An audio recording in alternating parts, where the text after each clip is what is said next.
cooperatives around the world are already contributing a lot to the SDGs and are very committed to it.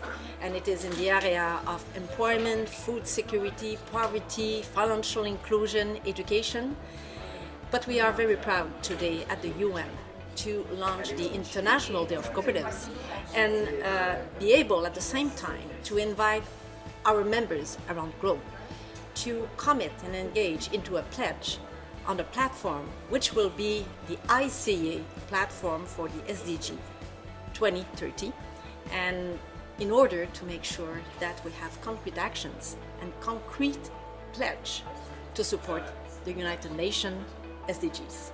Cooperatives are people-centered organizations.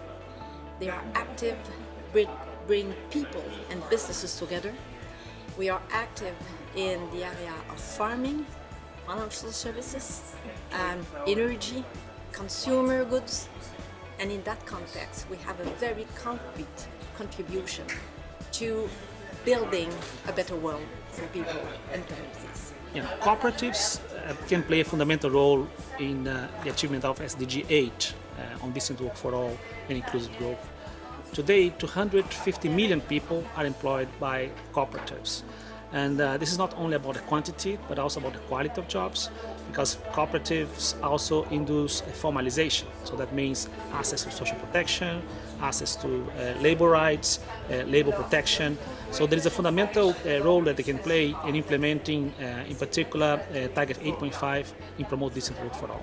And there are some particular areas that are very important. For example, with the current refugee crisis, there are very interesting experiences of cooperatives being mobilized to support refugees to access labor markets and employment. So this is a fundamental role that has to be played as well.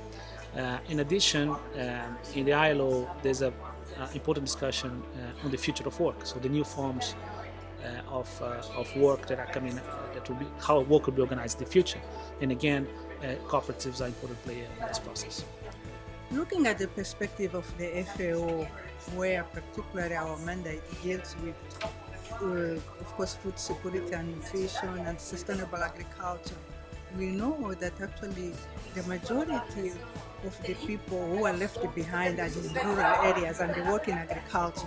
And it is there where producers, organizations and cooperatives have been playing a very important role in mobilizing, in boosting, so that in a very creative and innovative way, people in the rural areas, smallholder farmers, can improve their living conditions. So really we see the role of cooperatives as a very catalytic one, because they can really improve by the way of working, by the way of associating with the smallholder farmers to improve their living conditions, and of course contributing to the implementation of the SDGs. They are very important too, particularly in the field of boosting, of helping, of assisting, and bringing this voice that most of the time is forgotten, of course, to be heard and to play a role in the process of implementation. So it's very, it's key, is the way I see it. Thank you.